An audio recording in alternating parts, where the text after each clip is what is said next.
Hello everyone, this is Shining Noctowls, and tonight I want to do, or not tonight, but rather this afternoon. It's not evening yet.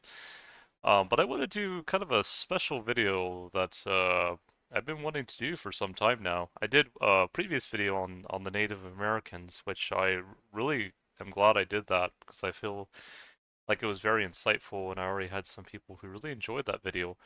But this video, I want to change the topic a little bit more towards origins in Europe. And so for this video, I really want to do kind of a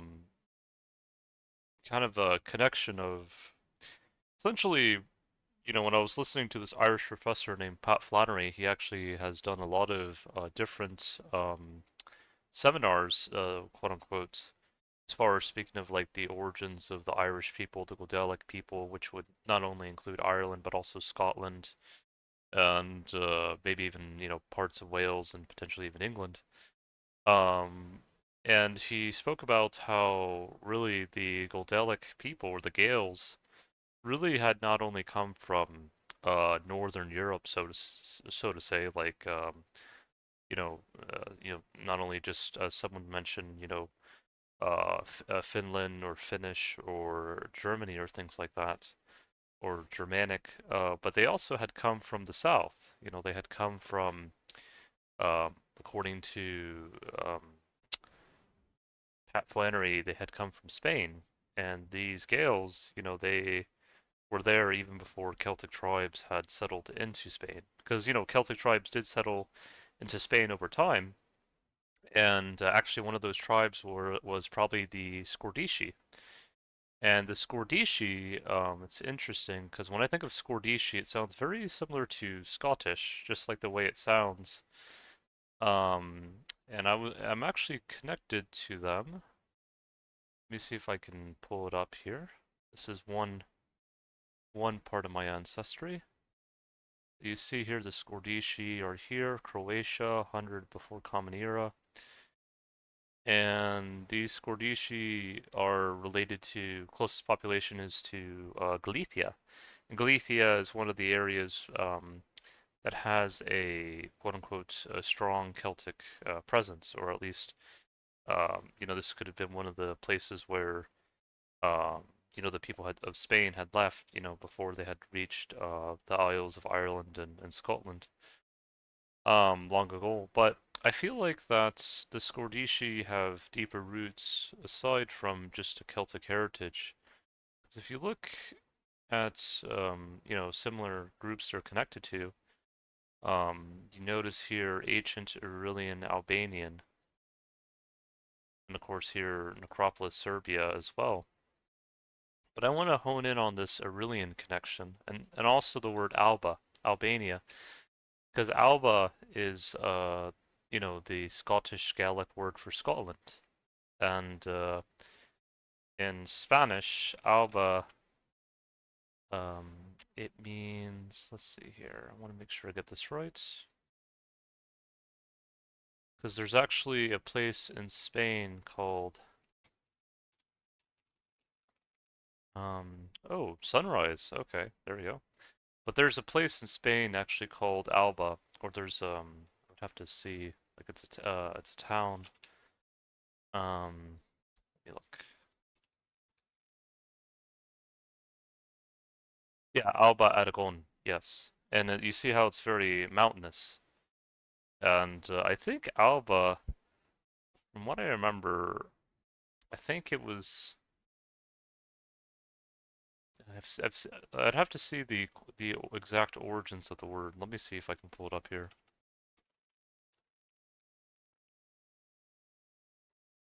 Let's see. Meaning dawn. But I think it also has something to do with mountains as well. Um, yeah, well, it could also be like, if it is in a mountainous region, uh, if you do see the sun rise at dawn, then it would be more noticeable because it's having to climb up the mountains. Okay, so that makes sense, yeah. But there's probably a connection of some sort with that. But that's just one quick example I can give you. And so why is this so important? I think this is important because I think a lot of people, or a fair amount of people, think that,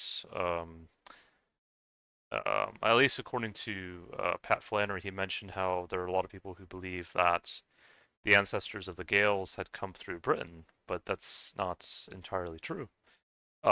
Maybe some of the ancestors who eventually um, added to the Celtic ancestry or things of that nature, or not even just Celtic, but also Norse, because there were the Vikings that had come into Ireland and Scotland as well as other Germanic tribes. They probably added ancestry to the Isles as well, but some of the original people, I feel like, had really also had come from the south, from the southern part of Europe, and I know there's a lot of controversy with that, because a lot of people, or there are some people in Ireland that feel like that dark hair or black hair is somehow an anomaly. But the reality is that that was more of the norm, kind of depending on how far you go back in time. And I think even my friend Ben, my Welsh American friend, he mentioned something about that dark hair was more so the norm in previous history. And not to say that lighter hair colors are a bad thing. Actually, I believe in a past life I had blonde hair and blue eyes. But I guess what I'm trying to say is that there can be a diversity of different origins and not just one origin. And I think that's what some people forget about. And so I'm gonna try to see if I can pull up more or try to show you this DNA map. So you see how haplogroup J, and I want to mention that haplogroup J and I once had the same origin tens of thousands of years ago. So the basically this would include um, Aurelians, which would be like also like warriors of Troy, Anatolians, some Mesopotamian tribes, and then even J1, which would include various groups of the Jews and the Arabs. They would be connected, at one point, they were connected to the Norse people, so haplogroup I1, so the Vikings and things of that nature, and Norsemen in general, people from Scandinavia. And then you have I2A, which they say is South Slavic, but to me it's really more of a pre-Indo-European kind of connection to Europe, essentially, and would be connected to haplogroup J, as well as Sardinians. And then, of course, here you have Germanic, and they put Saxon here. But all these groups, at one point, were from the same lineage, I and J in particular. And I'll see if I can pull this up here, because I think this is important to mention.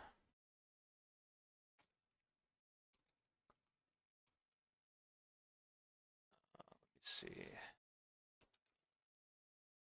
I think, yeah, a 2008 estimate suggested that the most recent common ancestor of haplogroup IJ could have lived around 30 to 46,000 years ago.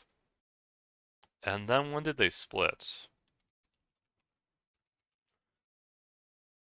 43,000, yeah, 43,000 years ago.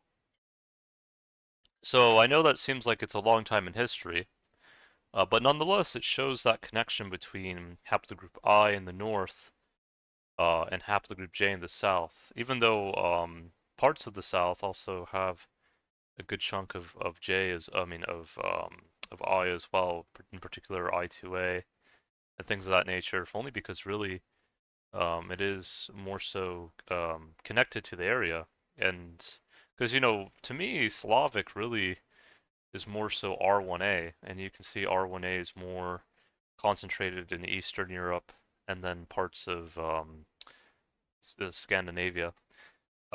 But really, the original groups of Europe, really, at least in my humble opinion, were, and I'll see if I can do more research on this, but they were really more so haplogroup I and J originally.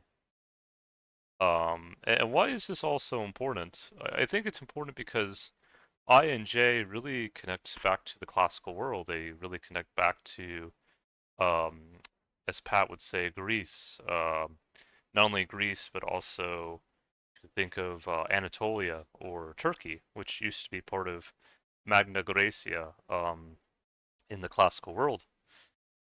And I remember Pat mentioned that you know the Gaels were a warrior people, and who were also a warrior people. I mean, of course, there were many warrior people in Europe, but when I think of warrior people that would be similar to the Gaels, what comes to mind is really the Trojans. Actually, the Trojans were these warrior people that, at the time of in the classical world of Greece, they were being invaded by the Akkadian Greeks, and for anyone who's read, trying to remember the exact story. Give me a moment here.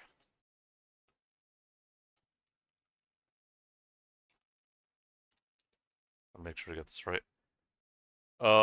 Stories told at length in the second book of Aeneid, and is touched upon in the Odyssey. Okay, yeah. So it's essentially a ancient, quote unquote, Greek story, and really, well, Homer's Iliad, yes, and it talks about really this invasion of the Akkadian Greeks who, and it was at least what was written in the book. It was essentially, due to uh, all for the sake of a woman. That was, she was hailed as the prettiest woman in that part of the classical world, and it caused a war. And there was probably more to it than just that. That was probably just kind of a way to kind of shoehorn a reason why Troy was invaded. But anyways, the story really talks about how Hector, Prince of Troy, really he had to fend off Achilles, who was on the Greek side, or really not only the Greeks, there were also the Spartans and other groups. And really Hector, to me, he really defines, or there's a lot of parallels between him and the Gaels, only because he really fought to defend those he cared for, those he loved. He didn't really, go out seeking conquest. He really wanted to defend those dear to him and to Troy, his home. Whereas Achilles, it seemed like in his case, he fought more so for his own gain and for, like I think part of the story, it talks about how Hector, let me see here.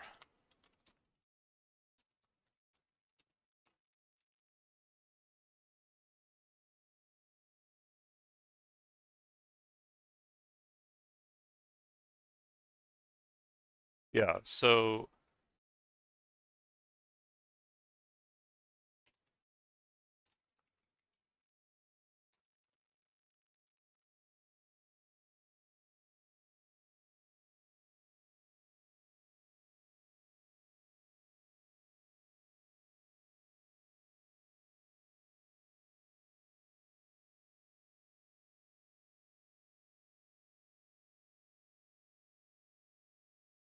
yeah, so I'm gonna try to see how I can break this down. So, okay, I'm gonna see how I can really kind of show the whole story. So, with Achilles, it's like I feel like that part of the. I'm gonna try to see how I can break this down. I feel like part of the story is that Achilles, he did fight for his own gain to an extent, but I think when Hector did kill Patroclus, and Patroclus was Achilles' closest companion, I think that was another. It added. kind of fuel to the fire of why he, more so reason why he wanted to invade Troy. But I'm gonna try to see if I can break this down. Like I think even after Achilles had killed Hector in the story, I feel like Achilles really had felt bad for what he had done because really, aside from Hector killing Patroclus, I think that he still probably felt like the reason why he fought was kind of selfishly motivated, because really Hector was mainly trying to protect his people, his country, and those he held dear, while Achilles was more so um, really focused on conquest and the like. And I think that it's important to really understand this because there's like a lot of parallels between the Trojans and really the Gaels, how the Gaels really also, just like the Trojans, also tried to defend their homelands in Scotland and Ireland and also the Welsh as well and other groups. And I think that it's one of those things where you can see many parallels, of love, love for your people, love for one's country, and I think that can be embodied by not only just Trojans or Gaels, but by other groups of people, actually. But this is one thing that I wanted to mention because I feel like it's very important. And if you look at the map here with haplogroup J, you see how it's really concentrated, as I mentioned before, Turkey, Greece, Albania, and Italy, and also parts of Romania. But it's also seen in also Spain and Portugal. And why is this so important? Because, in particular, with the west of Spain, as an example, and also parts of, I guess, Portugal, which was named Land of the Gaels by the Port of the Gaels by the Romans who came in. Really, there's this ancient connection with not only just Celts, that had settled Spain later on, like the Scordisci, but also the Aurelians, and also in my kind of opinion, or at least as an example, I think the Iberians, because you hear about Celtic Iberians. Well, I think the Iberian part was really probably connected to the Aurelians. So I noticed that really I was watching this YouTuber of this basically he was a person who had family from Cuba, but his ancestors were from Spain, and he had a lot of Aurelian ancestry. And this Albanian, he said, why do you have so much, Aurelian ancestry if you have Spanish descent?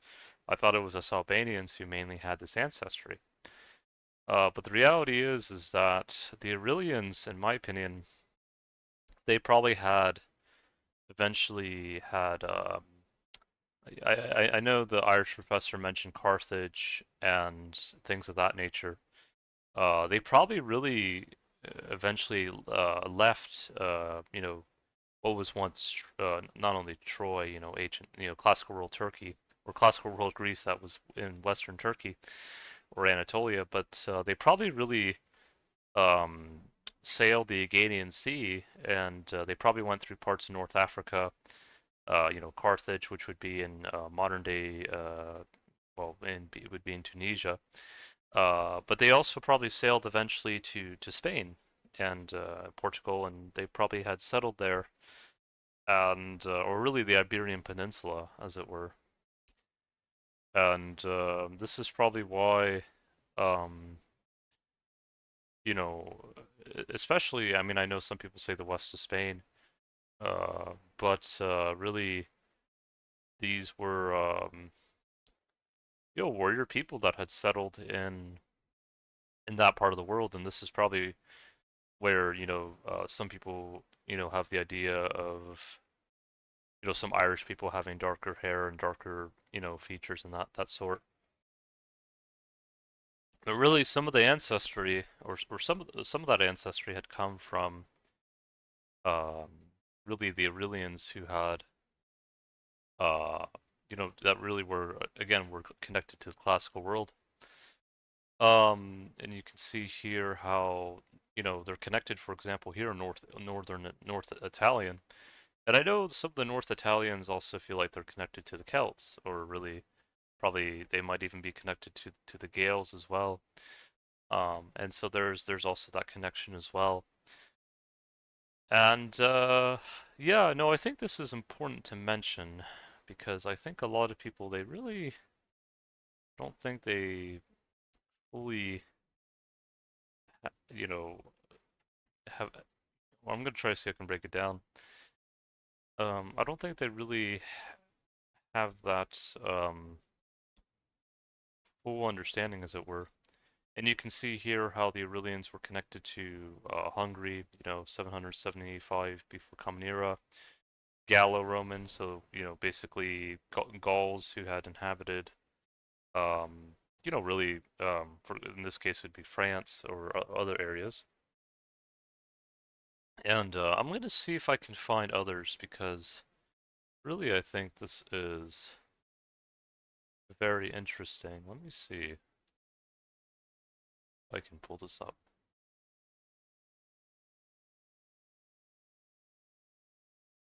And you see how they're very much connected to people from different parts of Spain, like Madura, Murcia, parts of southern Spain, Catalonia, more so in the northeast, Castile and Leon. It's more so like northwest central Andalusia in the south, Valencia in the southeast. Uh, and yeah, it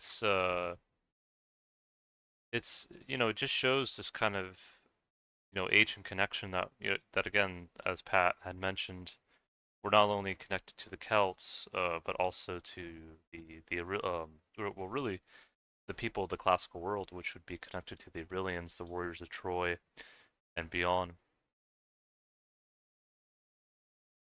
And let me see here. Uh,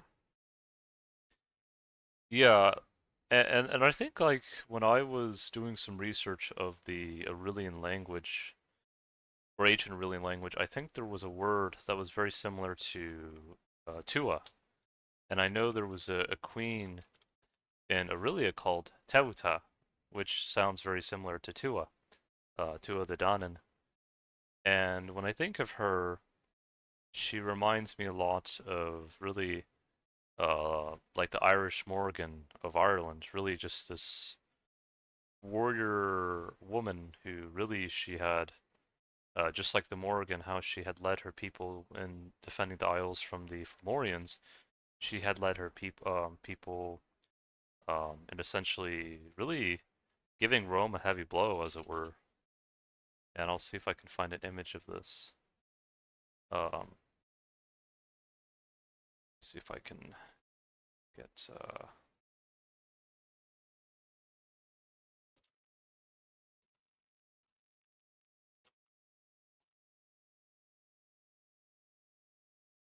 Yeah, the Aurelian, yeah, led against Romans in the First Aurelian War, which ended in. Yeah, but she had dealt a heavy blow to them.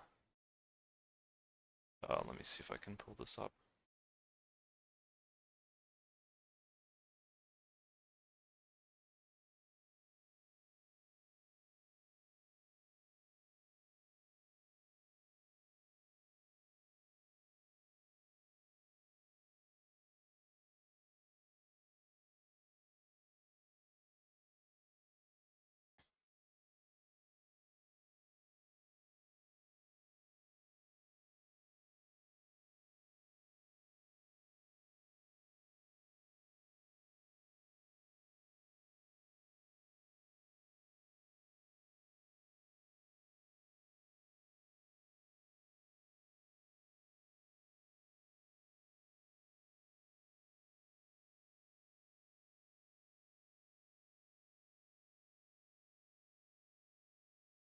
Yeah, fought heroically, commanding a fight, withdrawal in the face of an insurmountable enemy pressure.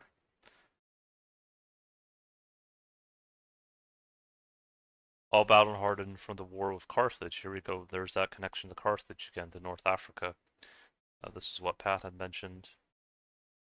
Able to rally the Aurelian defenses.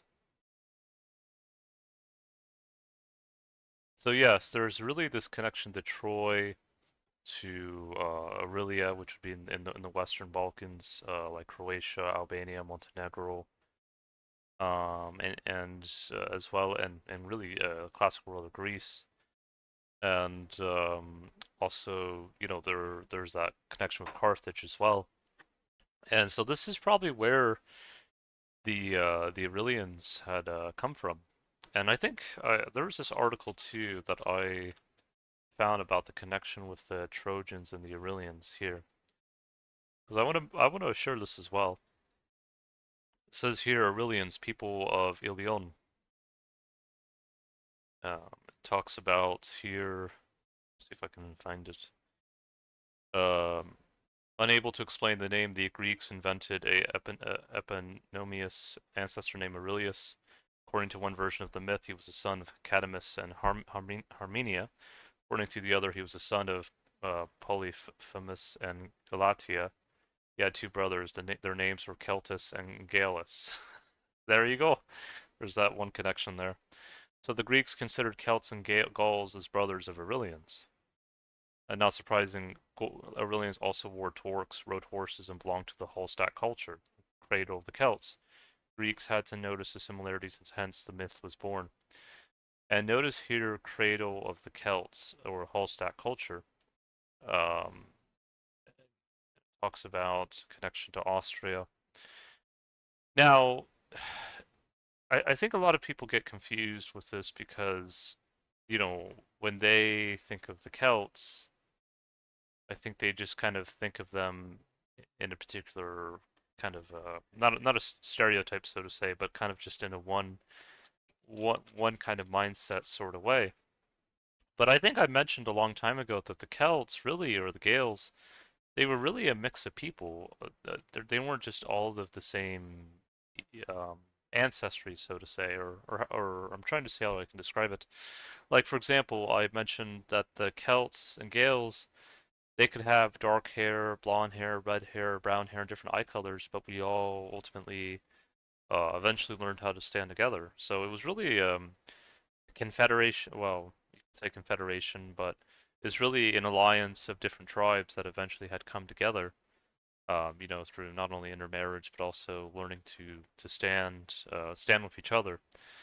And actually, that was one thing that when I think of the heart, or when I think of the film Braveheart, I know it's very controversial, but that I remember a scene where Wallace in the film he had mentioned to the Highlanders that they had to learn to stand together if they wanted to defend themselves from the essentially at the time it would have been the forces from England, um, the Imperial forces. But yeah, no, it's important to mention this because learning how to stand together, I think, is something that a lot of times, um, even to this modern day, like I feel like a lot of, um, at times, not only people from Ireland and Scotland, but even the descendants of Irish and Scottish, there's this somehow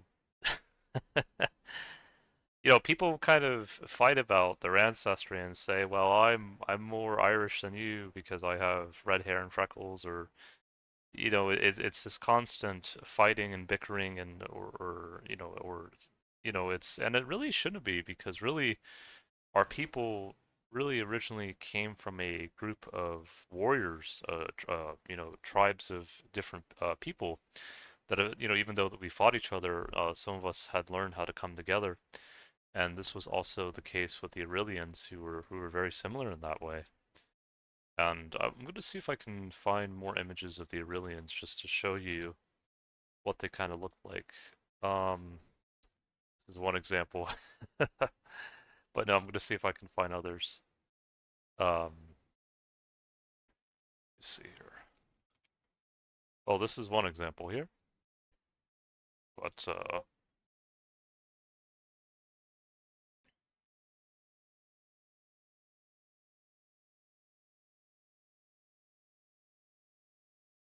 could see they were also very skilled sailors, you know, just kind of like in some ways, kind of like the Norse, really.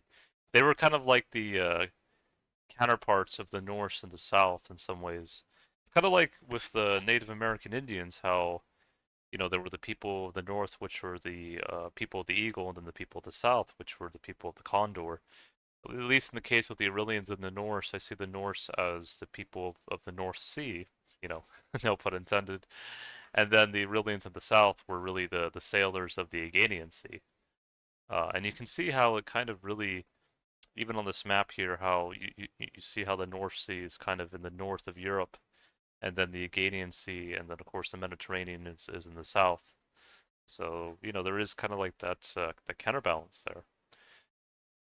Uh, and that's why when I'll see if maybe I can link this video as well. I'll see how many videos I can link, just kind of like in my previous post. But I remember Bjorn when he mentioned, you know, things about him seeing himself as a white man or a white person or things of this nature. Wrote in his video that I don't see him like that. I see him as my brother, and I don't see that only from, you know, connections I have with the Norse people, but also with connections that go back really to the Aurelians, where there was a time where the Norse and the Aurelians, we were once the same people a long time ago. And you know, and even you can see how just how the Norse were these strong warrior-like sailors, you know, so were the Aurelians. Um, and you know, it did manifest in different ways, but there are some parallels that I think connects us both. Um, so I'm gonna see if I can keep. Okay, so I'm gonna see if I can read more about the Aurelians. This is the reason that in the past decade, some scholars saw the northern Lusitanian culture as the Aurelian homeland, but this is now an abandoned theory. Lusitanian culture, I think, is in modern day Poland, I think. Let me see to make sure.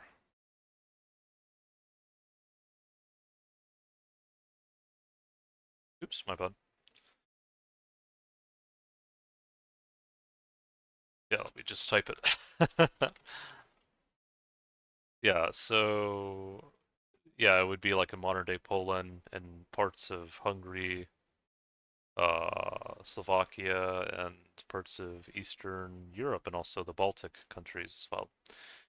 Yeah, so yeah, that yeah, and it talks about here was they were more likely that the North was influenced by the South, which makes sense, you know, and this is what the professor he had mentioned about how this was the case in with Ireland and probably maybe even Scotland and the other Isles to an extent.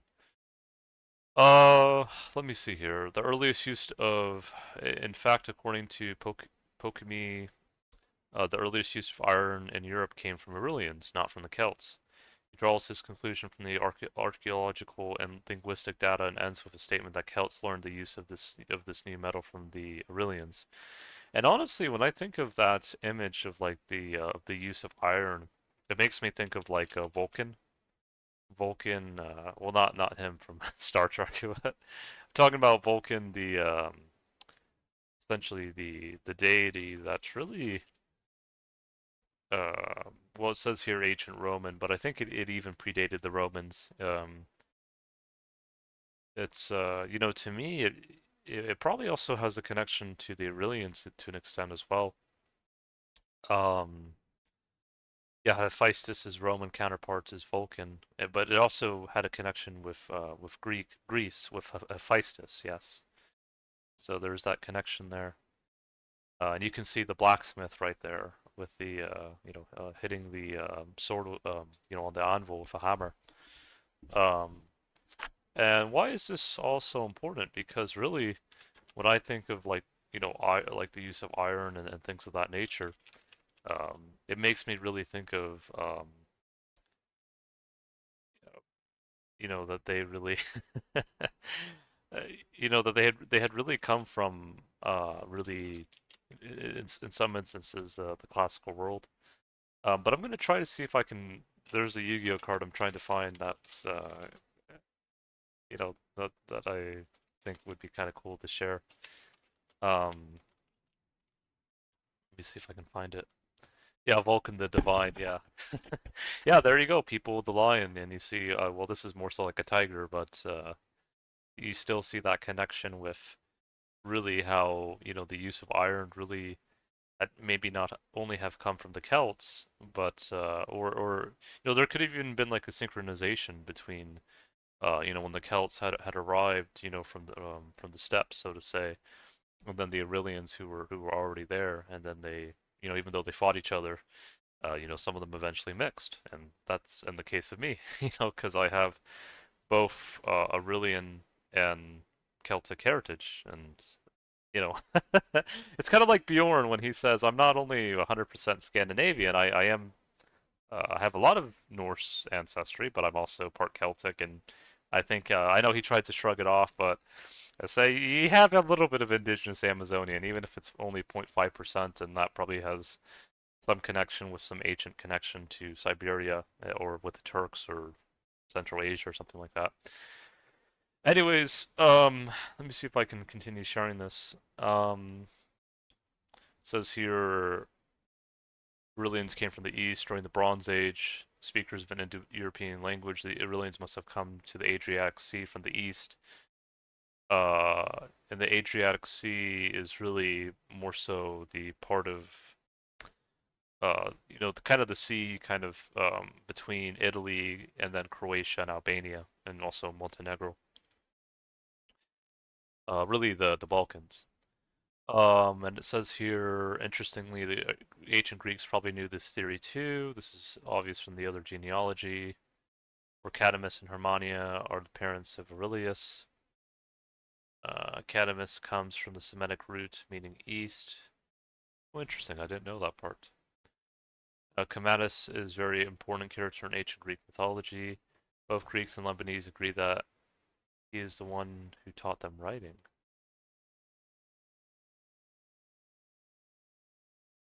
Interesting. Okay. Common belief is that the ancient authors had the Phoenician alphabet in mind, but the first attested Greek writing comes from the Linear B script. It is at least 500 years older than the Phoenician alphabet. Its base is the Linear A script, an undeciphered non-Greek but Indo-European language. And again, you have to really understand that haplogroup J really did comprise of a lot of different groups of people. They comprised of the Jews, the Arabs, the Aurelians, the Greeks, the Trojans. It had a connection with all of them, the Mannonians. And then I think that even the Phoenicians were also connected to haplogroup J as well. Um, but you have to be careful with, I think the Irish professor really mentioned this about when one of the people in the crowd said, were these ancient Irish descendants one of the lost tribes of Israel? You have to understand that haplogroup, that these different groups of people, even though they might have all come from a similar lineage, their beliefs were not all the same. Like the Mannonians probably didn't believe in exactly the same things as, different tribes of Jews did, or even the same thing in the sense with the Phoenicians. And so this is something that's important to understand. Actually, the Mannonians were more so like of a mother, kind of like a matrilineal or kind of mother goddess kind of a culture, so to say, at least from what I've read. Um, but let me see if I can pull this up because I remember reading something about the Phoenicians in particular. Let me see. Yeah, and let me see if I can pull them up. It says quite a few ancient Mediterranean Middle Eastern civilizations flourished in territories where J2 lineages were preponderant. Actually, I'd have to see what that word means, preponderant. That's an interesting word.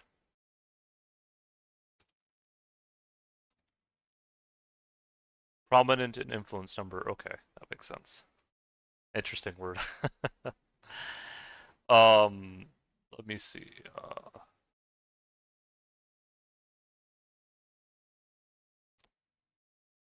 Let's see.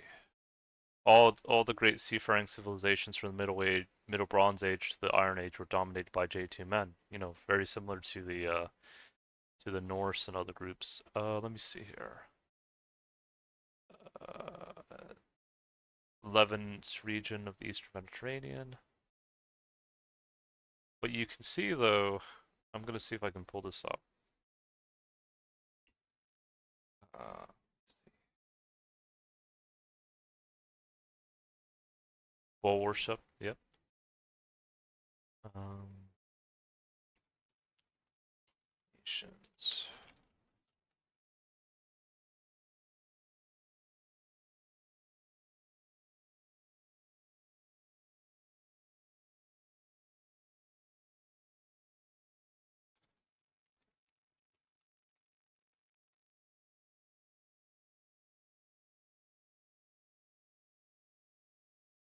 Tribe of Dan. Here we go.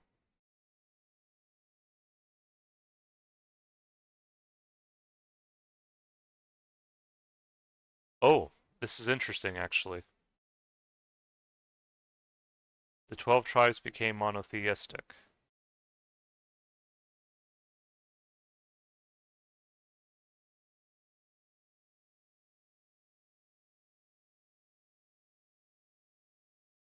Same genetically as Phoenicians, however. Yeah, because it's talking about the haplogroup J lineage. However, the Phoenicians, um, well known to live in ships, but also they were what do you call it? Paleotheistic. So you know they didn't adhere to the same beliefs as you know as the other as different other people. Or I'm trying to see how I can describe it. But I think this is what the Irish professor was trying to say is that these people, even though some of them had common roots, you know, from the Middle East, from the Caucasus or the Levant or you know Anatolia in that region, um, different tribes had different beliefs, and the Phoenicians were one tribe that had their own belief system. And actually, it really does parallel in some ways with kind of all the different gods and goddesses in Ireland, but also in parts of Greece and Minoan in you know really the classical world, so to say. And yeah, so that is something that I think is important to mention. But let me see if I can continue here. Um,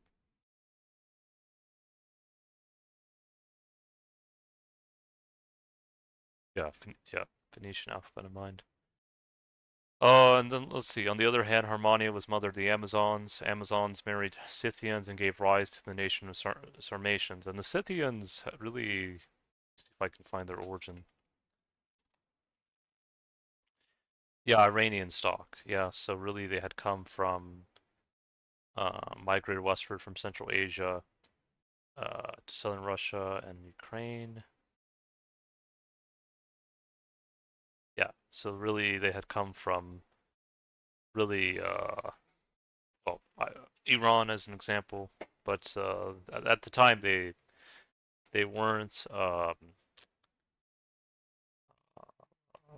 you know the at the time the faith Islam and all that hadn't come into play yet. These were people that had predated that history. Let me see if I can continue here. On the other hand, Hermione, let's see. Since voices H and S were interchangeable, her name could also be Sermania. This is a guess. The fact is that Amazons lived on the territory of modern Turkey and that they were related to the Scythians from the eastern steppe. Again, modern day Turkey, a lot of it, part of it was part of the um, ancient Greece. Dardanians were the neighbors of the Trojans and people closely related to them. Archaeological finds confirm strong influence from the eastern steppes via the Balkans, which makes sense. In short, the Paleolithic archaeological finds from the whole Trod region give a striking affinity to those of Moldova. Um, Based on these fine scholars have concluded that already in this period the Trod had strong ties to the Carpathio-Balkan region and let me see if I can pull that region up for you guys because I'm learning a little bit too with this video as well. So really this would be kind of like Slovakia, Romania, Serbia, and parts of Bulgaria. Really that region. And it talks here, we saw that Aurelian's origins date to the Bronze Age and they most likely came from the east. We also saw clear links between the region of ancient Troy, that of the Balkans, and the east. These connections became much more evident when we see the list of Trojan allies they were, and here's a huge list actually. So it just shows you how many different tribes fought on the with the Trojans, or really were had become part of the Trojan forces, so to say. With one of them being the Amazons, a tribe of women warriors related to Scythians and Sarmatians. And Sarmatians, I think they are actually a tribe in let me see here.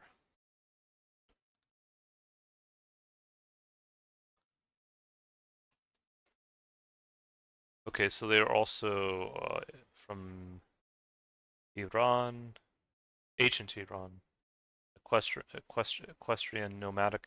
I think this is something that the professor mentioned about something how the Irish language, part of it sounds like Farsi, which I think he's trying to make a connection to Persia or the Black Sea or really that part of the world, Iran, and or pretty much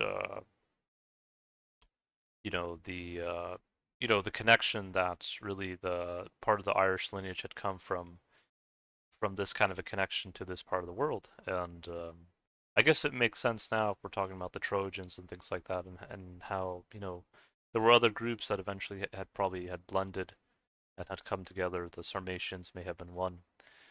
Um, so here, let's see. Uh, Adrestia, a Virginian nymph, related to the name of Adriatic Sea. Oh, that's interesting. Oh, goddess of inevitable fate. All right.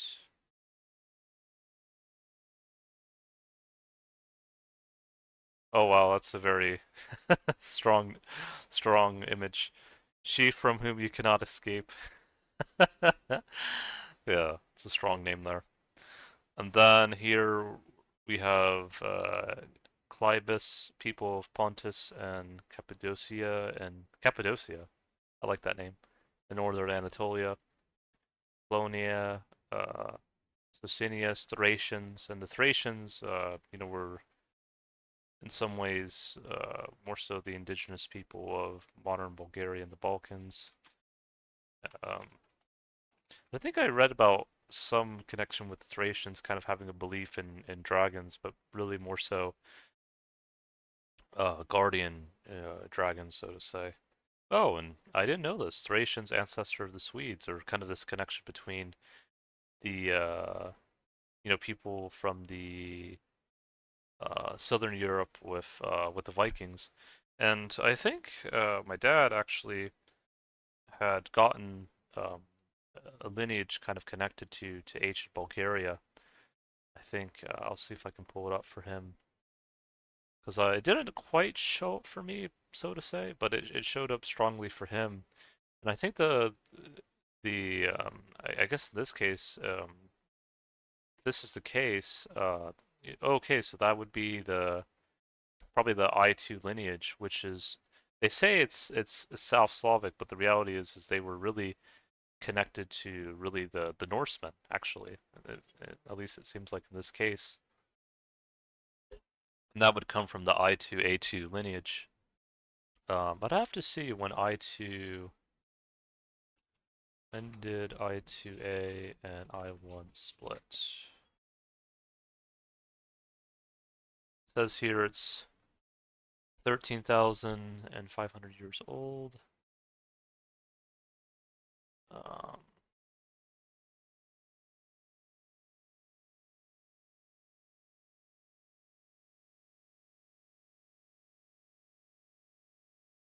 Nowadays, I2A2 peaks in central and northern Germany, the Benelux, as well as in northern Sweden. It is also found in 3 to 10% of the inhabitants of Denmark, eastern England, and northern France. It is rare in Norway, except in the south, where the Danish influence was the strongest historically. All right, so there is probably, and it says here the lineage also, occurs in Britain and Ireland, but has also been found in Portugal, France, Germany, and Norway. To me, these were really more so, some people could say Paleolithic, but they were really more so one of the some of the indigenous people of Europe.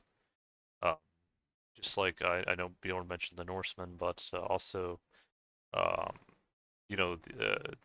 other groups who were connected to them, like the quote unquote, well, really the Thracians, or to me they were people of the dragon, but they had, um, unlike other cultures in Europe that kind of tried to demonize dragons, the Thracians, or some of them, had more so positive beliefs of the dragons. And I'll see if I can pull this up, to kind of give you an idea.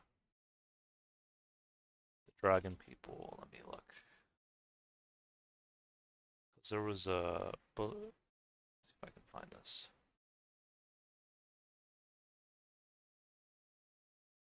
Yeah, drag, drag. It almost sounds like Welsh, you know, drag. Yeah, because just even how it's spelt. Yeah, because like yeah, dragon in Welsh. Like I almost want to say drag, but you see, it's kind of like that, that ancient connection there.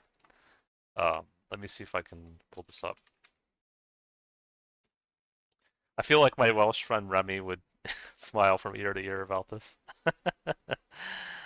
Let me see if I can find it here. Yeah, so it talks about Bosnian, but I'm going to see. There's something about Thracians that I had found out.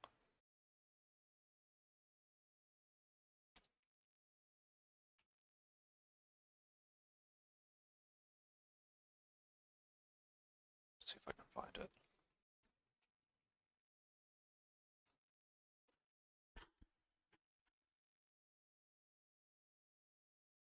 It was here somewhere.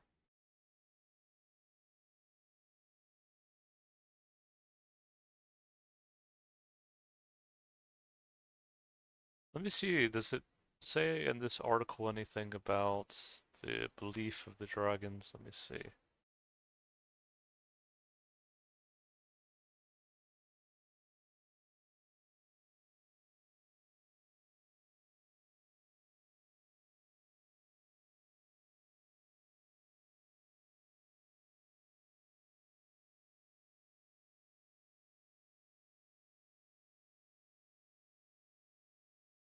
Yeah, see, the Balkans are the only place in Europe where dragons were seen mostly as a positive force, just like in Asia.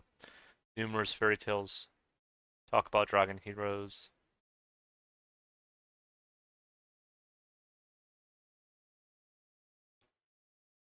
But the reality is, I don't like using the word Slavic, because really, these people, to me, when I think of Slavs, I think of R1A. To me, I2A is really more so, I feel like has more of a connection to, the Aurelians and things like that, than they do necessarily to the Slavs. I mean, there is a connection there, but I feel like, and I think this is even like what my Serbian friend talked about a long time ago. He actually said something like, you have Serbian blood in you because you like mayonnaise, which is pretty interesting. But I think he was trying to pretty much, even he himself was trying to see the difference between Slavic and Slavic folklore that had to come later on to the Balkans, and then the indigenous beliefs that were there beforehand. So that's why I don't really like to use the word Slavic. I prefer to use the word, um, you could say Eastern Balkans, you could say Thracian, you could say, maybe even connection to Norse. But I see it in a bit of a different sense, if that makes any sense. And hopefully I'm not, you know, how should I say it? Like I hope it's not something that comes off in a negative way. I'm just trying to really give respect to the indigenous people that have been living there for a long time and their descendants. Yeah. I tried to describe it in the best way I can, but anyways, let's see here. Oh, here. So it says here, for Dacians, the dragons was a protective religious and military symbol. It's common in archaeological finds.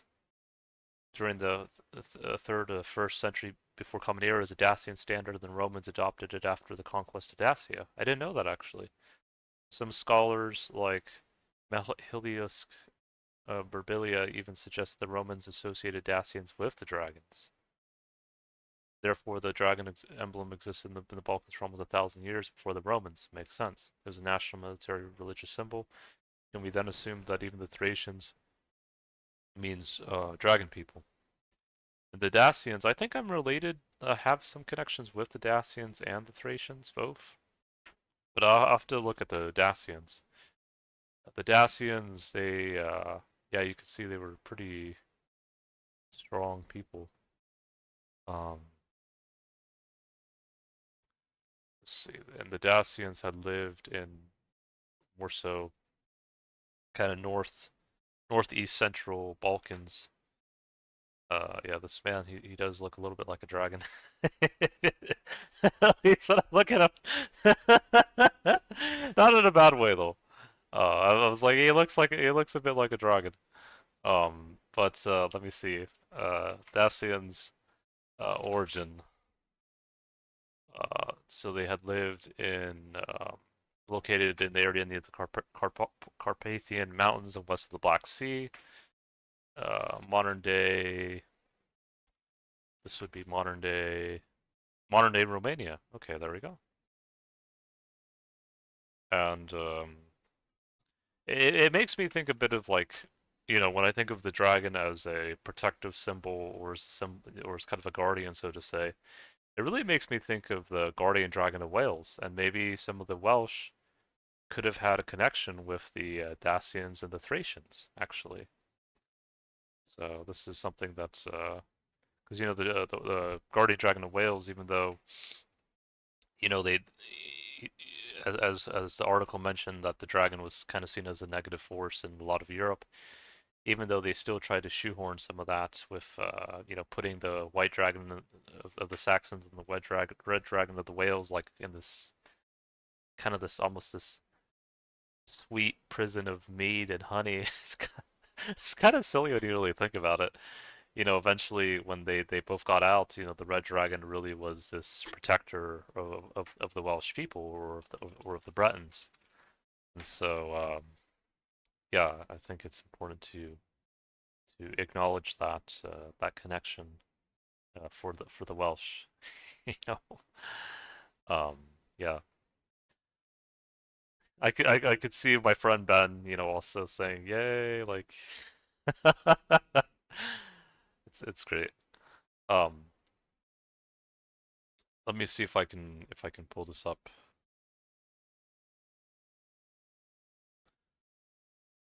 So okay, so let me see if I can read a little bit more about this. But even though this dragon obsession must have been very unusual to the western neighbors of the Thracians, in the east it was nothing new. For the Roman historian Aaron, the dragon cult was Scythian's formation. Besides Dacia, similar iconography existed further down the eastern steppe in the Parthian region. Uh, claims that Dacians, Romans, and Germans adopted this idea from the Sarmatians, Central and Southern Asia. Indeed, the Eastern origins of dragon symbolism can hardly be questioned. Draco was a really common motif in Scythian arts, and even nowadays, the first association with dragon worship is Asia, which makes sense. Connection with Parthian regions is also obvious. Baltic. I don't like using Slavs. I would prefer to say like Baltic, Thracians or Dacians. Like I just don't really feel it's Slavic. Like, but again, that's just my own humble opinion. But anyways, have another word for dragon, Azdaia, related directly to Persian Azdaia. However, scholars believe that this word came to quote unquote Slavic vocabulary from Ottoman Turkish idea. This is hardly the case.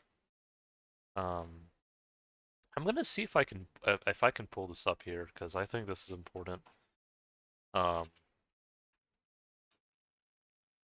yeah, because I'm gonna read this article. Just and again, I'm not trying to play down the Slavic people. I'm really not, because I know, for example, Bjorn connects a lot with them. I'm just trying to give kind of a respect to other groups. You know that just like how Bjorn gives respect to the Norsemen, and also to some extent the Slavs. I'm going to also give respect to really the people of the, I guess, the Eastern Balkans, or like the Thracians, Dacians, and other groups of people that in some ways would connect with Bulgaria, Romania, and parts of Serbia and all that. But that they were more so like really the indigenous people that really, again, it really reminds me a lot of the Welsh or the Bretons. So let me see if I can pull this up. So this is just a part of my story which starts long, long ago about Bosnia and nowadays surrounding countries through the timeline. Bosnia would be more so in the Western Balkans, I believe. So it shows you the part of the belief system was even in the West and not only in the East, which of course would make sense because people would travel and, you know, those sorts of things, they didn't just all stay in one place. Yeah, Bosnia and Herzegovina, I think. This would be bordering Croatia, actually. Croatia to the west and Serbia to the east and Montenegro in the south. Okay. So it says here, long Bosnia. When we're talking about Bosnian mythology, it's important to clarify instantly the following: Bosnian people are speaking a Slavic language, but this does not. This doesn't mean that they are Slavic people, which makes sense. And again, it because even though Slavs had later had come to the region, there were indigenous people there beforehand. This is according to that logic, the Mexicans would be Spaniards, which makes sense because the Mexicans, even though they speak Spanish, a lot of them have ancestry indigenous to the Native Americas. And of course, I did that in a previous video where I do have not only Spanish ancestry, because even though my ancestry is predominantly European, I also have some ancestry connected to the native people of, well, Mexico and other parts of the Americas. Brazilians would be Portuguese, and that would make sense because the indigenous people would be connected to the Amazonians. Not of the not the Amazonian warriors of of the of the they weren't necessarily equestrian nomads from that became part of the Trojan alliance, so to say, but they were really uh, more so indigenous, to the Amazon rainforest and other parts of Brazil, and also being Native Americans themselves. And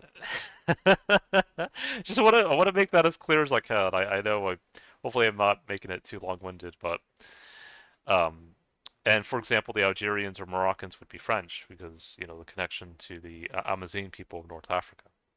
Thesis about the Southern Slavs, which is based exclusively on the Slavic language, is as it's historically known, a merit of this article here of the European colonial forces, primarily Great Britain and Austria-Hungary, which disintegrated Balkan people in order to manipulate them better, according to this article. They enforced numerous historically catastrophic theses, primarily about the affiliation of the Slavs. And again, I'm not trying to say, Slavic people are necessarily bad people, so to say, because I connect a lot with Bjorn. Um, but again, it just shows, that as Bjorn would say, even the Norse weren't perfect. They had slaves and they traded a lot with the caliphates. Basically, uh, leaders of quote unquote leaders of the, if you can even say that, of the Muslim world. and that they had traded slaves with them. And Bjorn says acknowledges that that was not a pretty part of his ancestors' history. Um, but let's continue here. We won't even notice genetic research which proved that there is a dominant Aurelian gene present when compared to others, and Aurelian would be more so the J2B2 lineage.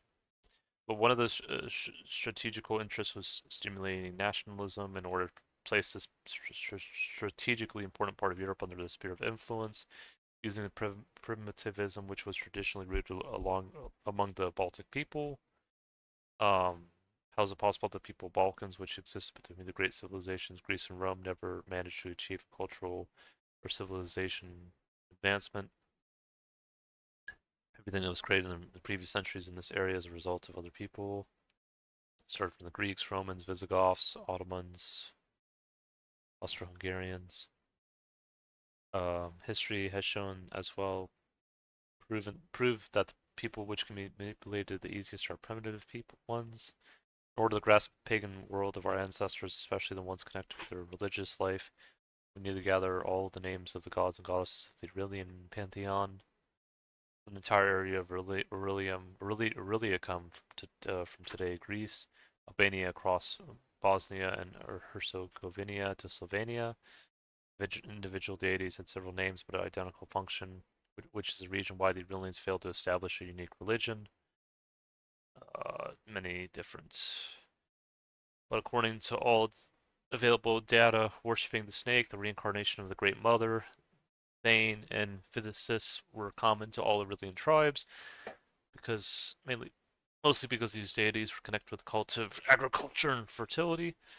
And it just shows how the Aurelians, they were, in my opinion, at least from the research I've done, they were, to me, they were in some ways Trojans, but also, some say allies of Troy, But they were really a warrior people, but they also had a connection to nature as well, much like I was commonly seen with, excuse me, with I was going to say the Celts, but also different groups of people as well, also the Gaels and the like. The serpent was a powerful symbol among the ancient Aurelians, in particular among those of the Southern Balkans. In the Roman period, there were altars of Dardania dedicated to the serpent, Pair, Draken, and Dracania, Dracana. Sorry, try my best to pronounce it. Goddess Nutrica, protector of children. Goddess Santonia, goddess tied to the cult of agriculture.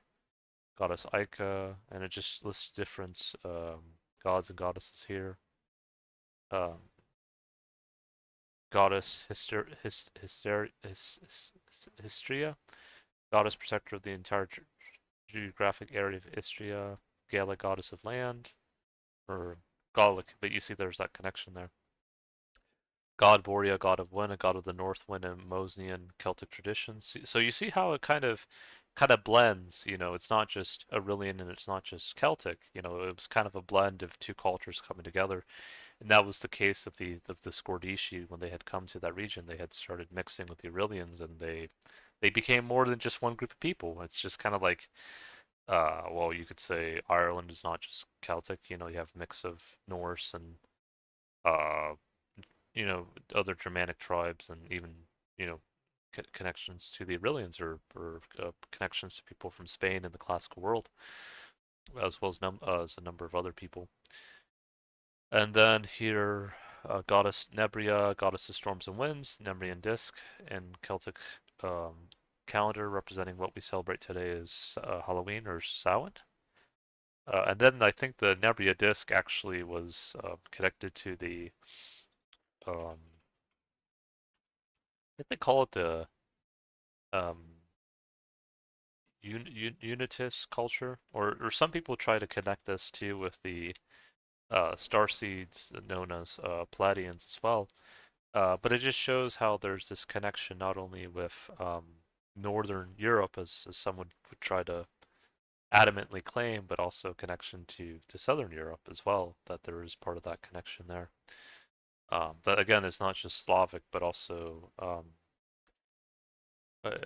Aurelian and Gaelic and other traditions, I guess is what I'm trying to say. Um, yes, and of course Celtic, but uh, it's really more of a synchronization rather than just this only comes from one source. No, it comes from a variety of different colors of the rainbow, so to say. Yes. Um, Goddess Trita, goddess of health, Aurelian Celtic heritage, God Boa, God Verbity, divided. Oh, here we go. Ancient Aurelian times, three gods which divided the world into the heavens, sea, and underground. Okay. Um, Goddess Thana, Aurelian goddess equated to the Roman Diana. She's followed by three goats with golden horns. In Albanian mountains, Zana lives in a fairy adorned by bravery and beauty. Among the Bosnian Zana or Tana, it sounds like Titania, as if forest fairy. Lanta, which lives in Bosnian forests and helps great warriors. So you see here how like part of the beliefs of like the fairies and things like that. This is not just this Irish or Celtic quote unquote connection, but it also has a connection well back to uh, parts of again Southern Europe or really the Balkans here. Uh, Deep connection to the goddess Tana is evident through folk songs where the scene of Mujo Hergica meeting with the fairies is described. The fairies were disguised as ghosts. With his shrewdness, he manages to mask them and subject them to his will. Even though in Bosnian mythology is considered the forest fairy and Zlatna are actually two different fairies, mother and daughter, we are probably talking about one fairy which probably has a different name in various parts of Bosnia and Herzegovina. Identification of the Aurelian goddess in the name of the queen of fairies, Zlantia, is more than evident to the name itself. Namely, if we subtract first three letters from Zlantia, we will get the name Tana, or if we subtract the second, third, and fourth letter Zana. Zana is called forest or mountain fairy in northwestern Bosnia, the northwestern part of Bosnia, with clear meaning of mountain forest fairy or forest mother. Her epithet of queen confirms her privileged position, which she has as the goddess of our Aurelian forefathers. And again, when I think of like Titania as well, I think of well, not only not only the fairy boss from Final Fantasy 14, but also it makes me think a lot of like for example, Urza Scarlet, from Fairy Tail as well. You know, just kind of an anime that I enjoy that I've watched before. And Titania, um, I would have to see where the yeah, Titania is a girl's name of Greek origin. So really, as you can see here, even like what it mentions here about the fairies, that they weren't just this isolated connection to Ireland or things like that, but really they had a connection all the way back to really the classical world. And so yeah, just another kind of signifier there. Oh, and here we go. Here's what I sometimes have mentioned in other videos, not only of the Morrigan, but also of Cernunnos. And Cernunnos, it's going to mention it here. One of the names of this grand god of the Aurelian pantheon, his name was god Vidicis or Vidus, which clearly alludes to his dominant role in the cult of fertility. Time of harvest was a period dedicated to him. Vidius is the god of forest and nature, and together with the goddess Athana, the deity of fertility, he was worshipped under various names. Some places as Vidus, elsewhere as Magla, Unis, or Ker, Mercer, and the like. This name Ker is usually reminiscent of the Celtic god Cernunnos, or Cernunnos, which had a identical description.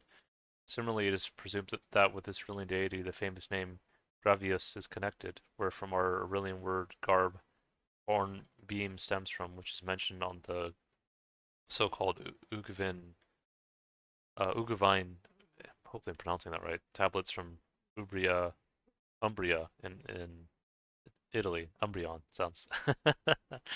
The Pokemon. Um, it says here it is considered that Vidius was the supreme ruling god in the period before Rome, and he also kept that function after it. The Romans accepted him and equated with the Greek Pan, the protector of forests, flocks, and nature, and a companion during hunting. And that makes sense because I think even my friend Ben mentioned something about the Romans. At least the study he said more so about the Romans.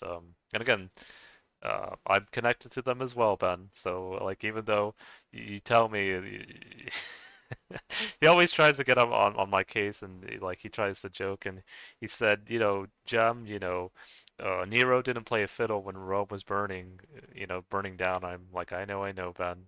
And then, he's always tries to makes this joke about F in Rome and all that, but really, no, it's part of my heritage as well. And when I think about the Romans, I think about my mom, and maybe that's where I got some of that heritage from, and maybe some from my dad as well.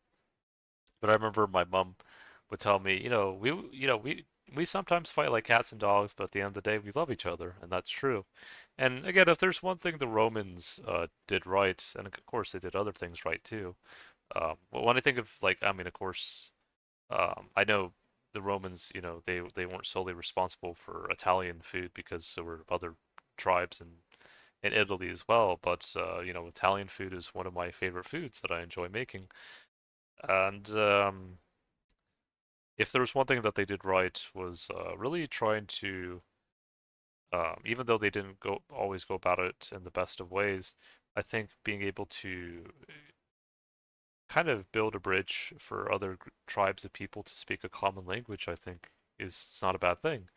And I think I made the analogy with both my friend Ben and my dad's wife Julie is that if you have a person from India and a person from Japan, and one speaks Hindi and the other speaks Japanese, having English, or what could be English, could be Latin, it could be any number of different languages, but just having a language that bridges them together where they can actually understand each other on to some levels, I think is a helpful thing. Then after they speak with each other, if one wants to learn a bit of Hindi and the other wants to learn a bit of Japanese, they can do so. But having that cobblestone bridge, or having that bridge connecting one culture with the other, I think is a helpful thing. So because if they didn't have that that language, bridging that barrier, so to say, then they wouldn't really understand each other. But now that they have that language that can help them, that can be a medium for them to understand each other, it can help them, And again, it could be English, it could be Spanish, it could be any number of other languages. Um, but yeah, that's just something I wanted to mention there. Um, Visual depictions of the Aurelian Vidius depict him as a being which is half goat and half man. Vidius was worshipped during the beginning of the lighter part of the year, at the end of April and the beginning of May. Well, that's around my time of year. I you know, it also sounds like it's actually close to Bealtaine. Bealtaine is actually a quote unquote Celtic holiday, or well, really, probably. I'm gonna say it probably predated the Celts, but Gaelic. I prefer to use the word Gaelic. Yes, Gaelic holiday, or Gaelic, or people of Gaul. More than just Celtic. All right. But yes, no, it's celebrated around May 1st actually, which is kind of the counterpart of Samhain, which is around October 31st. Yes. Okay. Now that we got that out of the way, um, let me see if I can continue sharing this. An engraved gem of amber depicting the god Vidius, Romanian Sylvanus, uh, circled by girls dancing or in the form of nymphs, water fairies. Bosnian folks were familiar with fairies from ancient times. This information, okay, that makes sense. Bosnian tradition, we know that fairies are skilled in healing with medicinal herbs and spring water in which, according to legends, they would bathe. god Bindu was the god of springs. Ancient beliefs of the Aurelian tribes which inhabited Bosnia and Herzegovina remain present in folk beliefs, mostly connected to the cult of water healing in which the god Bindu is clearly manifested. When one analyzes the folk cult of healing and the practice of it, which is essentially pagan in nature, then it's difficult to explain how the ancient system managed to survive in Bosnia, especially in the midst of a strong expansion of Christianity and later Islam. However, the answer should be sought in the fact that Christianity, especially after the appearance of Bogomilism or Bogomils, I'm trying to, yeah, my bad. Bogomils, yeah, Bogomils. That's an interesting name. Or Islam had enough influence to fully assimilate the Bosnian people and to fully disengage them from the ancient Aurelian religion, and that is true. Is perhaps best shown by the cult of God Bindu. It is known God Bindu was the god of springs of the Bosnian Aurelians, whose spring temples were found all over modern Bosnia and Herzegovina and the neighboring Croatia. And I'd have to see some of these different temples. Let's see here.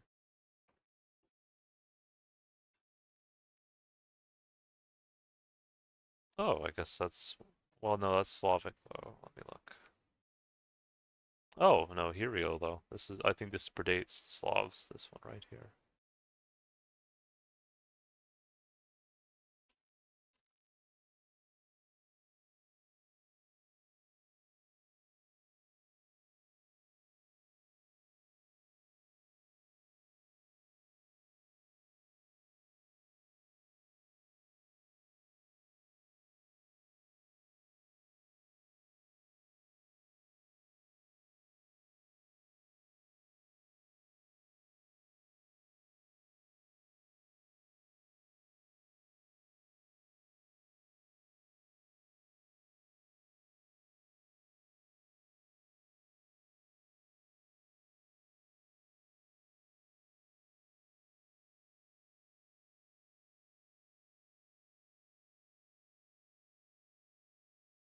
Wait, no,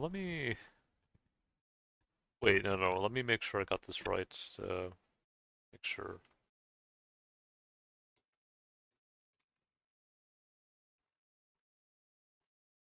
Okay, no, here's a better example. Let me see. You know, when I look at the area of Bosnia, I really can see kind of like the influence of Faris, you know, kind of that connection there. Yes, I can see it. But again, I want to highly emphasize that this is not just quote unquote only uh, Slavic, but really indigenous to the lands, you know, long before. Yes.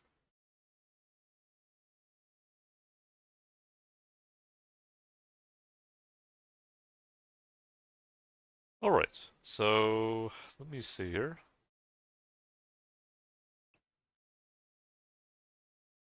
The location dozens of dedicated cult of the sun.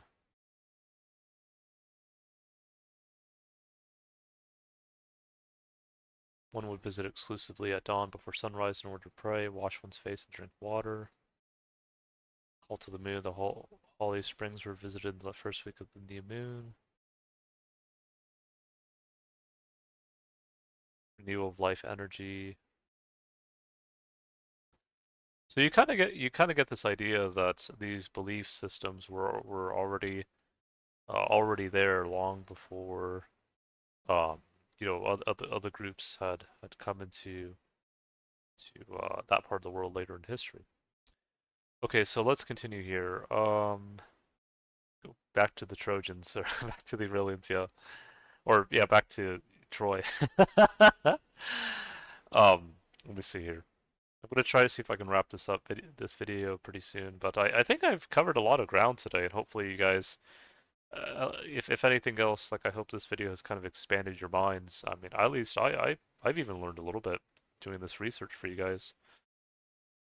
But yeah, I want to do more of this. I know this at least in this video, it's been more so uh centered in on west on more so Greece and that area and the Eastern Western Balkans than it has been with well yeah, I've spoke a little bit about Spain as well.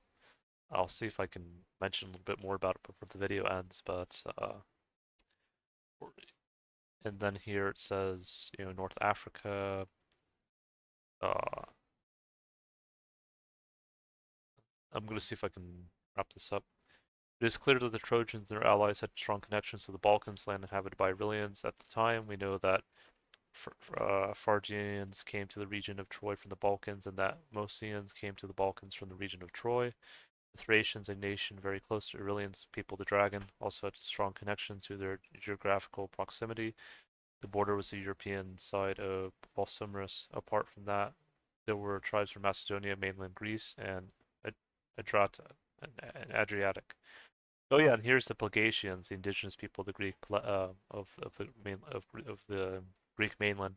And to me, the Plagacians have, in my opinion, have a connection with the star seed of the what they mentioned about the Pleiadians, if only because the names are almost identical.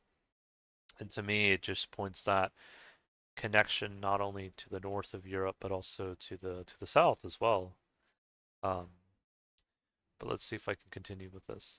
Can we then assume that since the Trojan War, Greeks called these people Aurelians, Trojans, people of Ilion?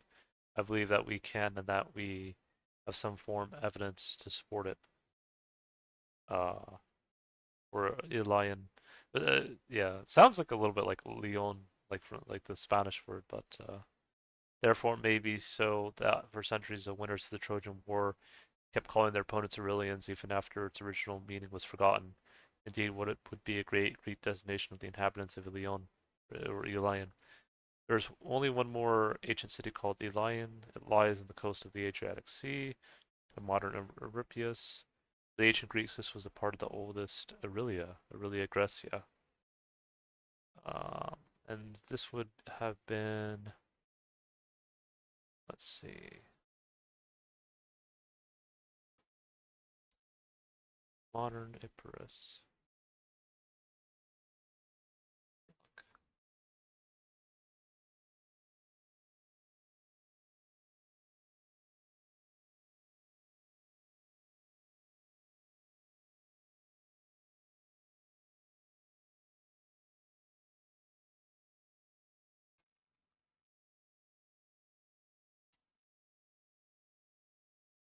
Oh, so it'd be modern day northwestern Greece. Okay. So, so this was, well, it shows that the Aurelians were even in the northwestern part of Greece, or at least a modern day northwestern part of Greece. So I could hear my friend Ben said like take that, yeah, like you, um, you know, just because there are a lot of people in, or there are some Greeks and modern day Greeks, and I don't want to, you know, I don't want to say negative things about them, but there are some that are saying, oh, the Aurelians are not connected to us, or the Albanians, not, but they are. That's these are the facts. But no, you know, it's just kind of a silly thing.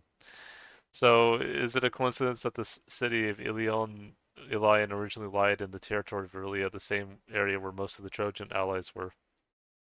Then here it just shows you the kind of the places where the ancient Greeks, Thracians, Aurelians, Phrygians, Celts, and other groups of people lived. Hmm. Let's see here. And then here it's talking about basically the Anatolia, or the, you know, the eastern part of uh, or basically what is modern day Turkey. Uh,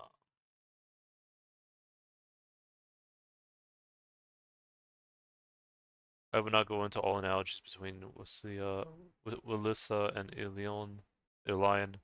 But let's just say that there's compelling evidence that this was the original name of Troy.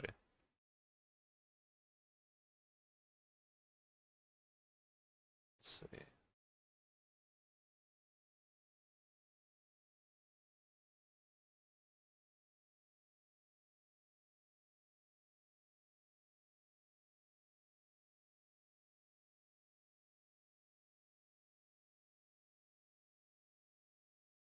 The other name Troy obviously relates to some form of the Trinity, three hills or three cities, which makes sense. Such as the case of Tripoli, three cities, or its Greek equivalent, Garden, sounds rather Slavic. This designation is indeed very Slavic. In Slovenia, there's a village of Trojane, while several places in Poland, the Czech Republic, are named Trodowice.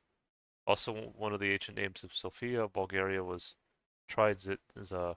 There's also a famous medieval Trojan monastery.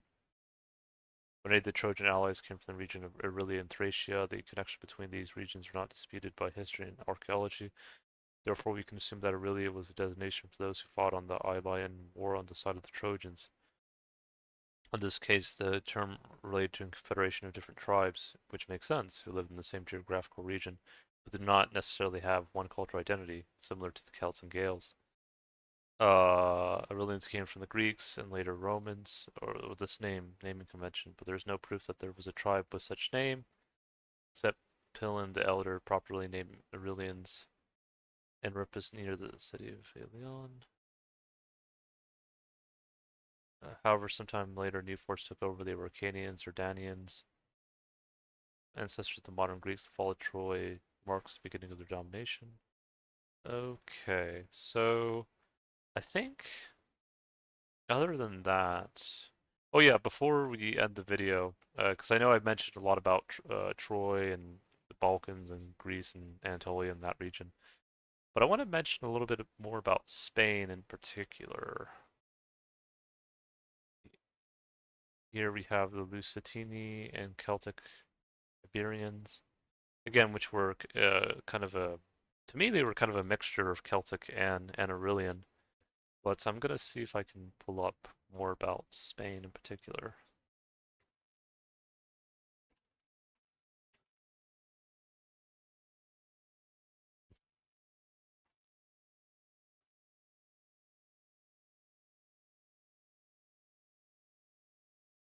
Okay. The term Iberian, as used by ancient authors, refers to the peninsula occupied by Spain and Portugal, and it talks about here it may have come from the peninsula's strong second longest river called Iber by the Greeks. Hecatius and Miletus. And Miletus, the Miletians, they had come from Spain to Ireland, and Miletus is a kind of a town, so to speak, in Western Anatolia, or pretty much part of the ancient Greek classical world. So there's that connection. An early Greek geographer, and world map maker was the first to use the term Iberia at about 500 before Common Era. The term also refers to all the inhabitants of the Iberian Peninsula, regardless of ethnic differences, pre-Indo-European and Celtic, which makes sense because they were a mixture. By the 6th century, the Iberians living on the eastern southern coast of the peninsula traded across the Mediterranean and absorbed cultural influences from the Phoenicians, Greeks, and Egyptians with whom they traded. In the north, central, and western parts of the peninsula, the Celts were settled. Yeah, which makes sense. Galicia, Asturias, and more so in that part of Spain, as an example. They were explicitly mentioned as being Celts or there's another word, Gaels, by several early classical authors like Strabo. These Celtic culture predominated in numerous tribes as indicated by archaeology and their standard hilltop forts. Logically, there may have been some intercourse between the Celts and Iberians produce a Celto-Iberian offspring. However, that was certainly limited since the Sierra Morena mountains provide a partial barrier between the Iberian area and the rest of the peninsula, and since both were tribal communities. Yet there's evidence of some cultural interaction, such as the Celts using the Iberian alphabet. Timing is also important. Waves of migration Celtic peoples from the 8th century before Common Era onward has settled heavily in northern central Spain, penetrating Portugal and Galicia, but left the indigenous Iberian people of the south and east intact. These Celtic invaders were closely related to other Celts from Western Europe. The northern and central region holds the last Mediterranean ancestry, or the northern and central region holds the last Mediterranean ancestry DNA in Iberia, where while there is northern African uh, influence evident in the southern western regions of the peninsula, which had commercial and cultural relations with Mediterranean trading partners. partners. And so that the Aurelian, and when they talk about the Mediterranean ancestry in the north and central, that really talks about not only the Celts but also the Aurelians who were there well before the Celts were, or at least there beforehand, before the Scordisci, who also had mixed with the Aurelians and things like that. But and then here it talks about the kind of the influence of the not only the Moors but also the uh, the Amazigh and the Berber from North Africa. And I also have some connection ancestry connected to the Amazigh, as well as Egyptians and things of that nature. Pretty much the rainbow. That's what some of the Native American elders call me. They call me the Rainbow Warrior. But let me see if I can continue sharing this. Let's see. It says original inhabitants of parts of Morocco and Algeria.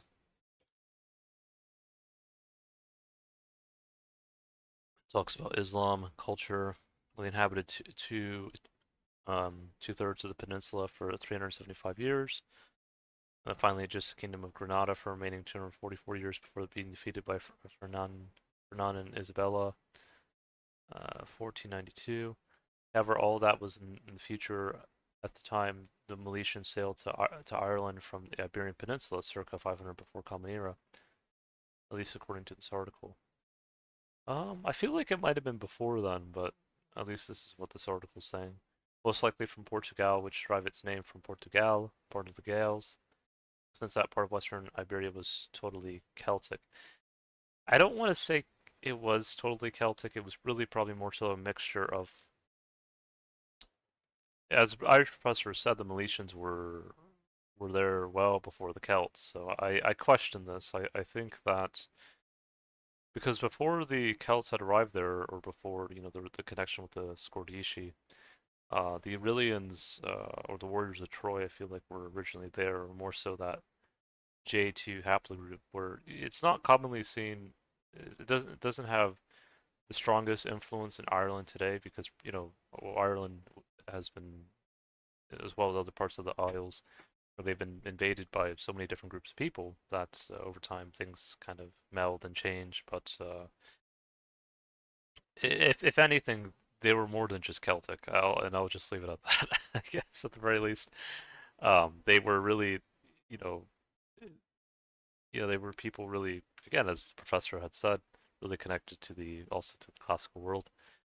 But let's continue here. To infer that the Celts had arrived from Spain were descended from today's Spanish people is one of the dangers.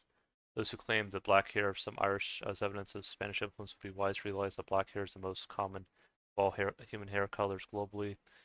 Um, Again, this part of the article, I kind of take it with a grain of salt, but we'll continue here. The Spanish Armada, yeah.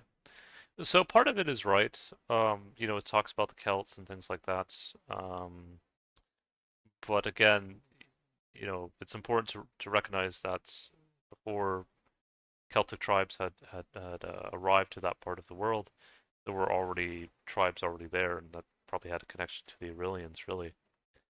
Um, so yes, I think it's important to really make that apparent because again, people have to understand that the Celts, quote unquote, as we know them today, being the ancestors of like Irish, Spanish, Scottish, and those groups of people, they weren't just from, they weren't just from uh, the steppe, so to say, or they weren't just these these people with only a certain type of look. That they also had a connection to the Aurelians as well, um, or the warriors of Troy. Let me see if I can find this. And again, that's something that the Albanian had spoken to about the why why do the Spanish have more of this Aurelian ancestry than I do, and I'm from Albania, and it's because the Aurelians probably had migrated to Spain. Again, as the professor said, long before the Celts, and they were probably the ones who were really the Milesians. If only because, even like when I think of the name uh, Tebuta, it sounds like Tua, and that's interesting as well because the Tua the Danann were there before the Milesians, so that's another marker there of this connection that spans well deep into the annals of time, so to say. This actually reminds me a lot of my Uncle Herman. This man just kind of looks similar to him. Um, this would be from Albania. Well, actually, my uncle Herman found out he was 20% Irish and Scottish, and he's like, I'm related to these people because my Uncle Herman, he's just like me. He's mixed with a lot of different things. But I said, maybe that's one reason why you like raising Shetland sheep. But yeah, no, it's interesting to share.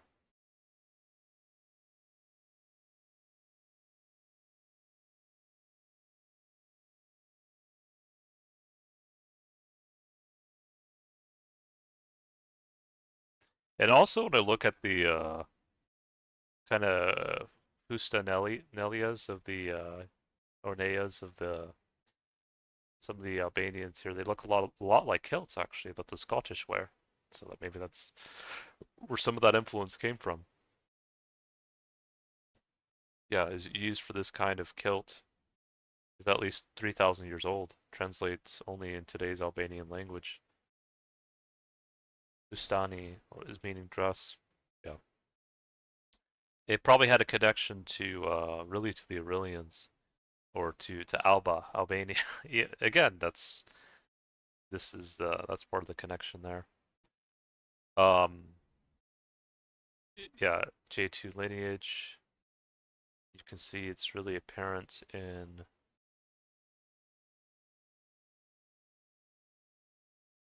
um, let's see here.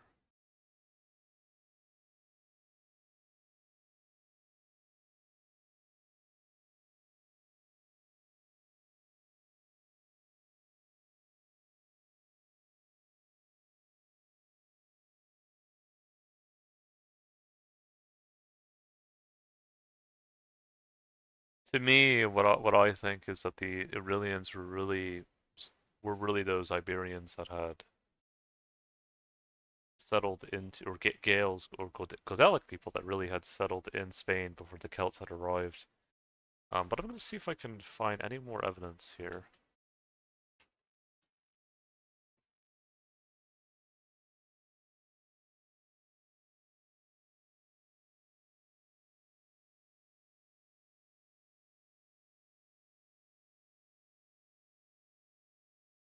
Yeah, let me quickly pull out Roman Hispania. Let me look here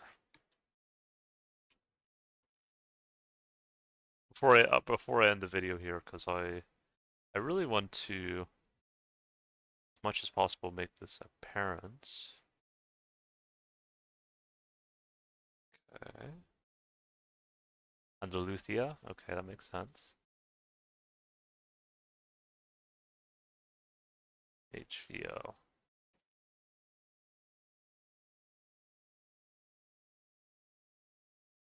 Okay, let me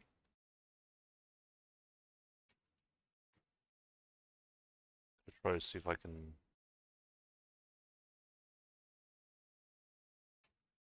Then after this, I'm gonna end the video because I'm a little wee bit tired, just a wee bit. Um, let's see, but I wanted to do this for you guys because I felt like it was very, very important to do so.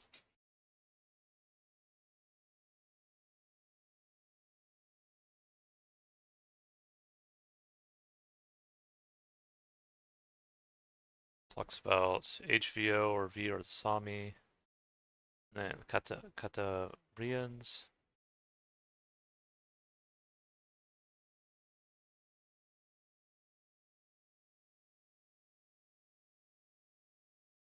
Okay, found in Isles. All right, Belarus, Italy. All right, but I'm gonna see if I can.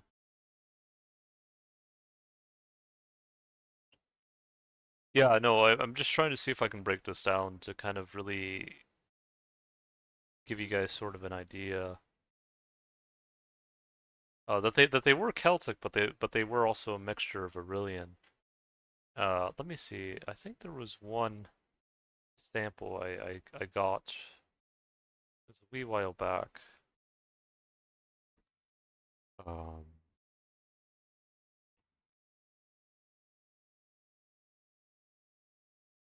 it's like Spain, 1500 before Common Era. Let me see if I can find it.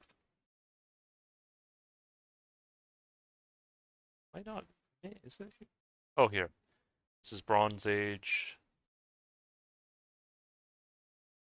So you see how here, um, in 1500 before Common Era, Spain really the people at the time were more connected to the Aurelians, and also here you have the Acadian Greeks, Etruscans, Thracians, and so really what I'm saying is that the original people of Spain go well before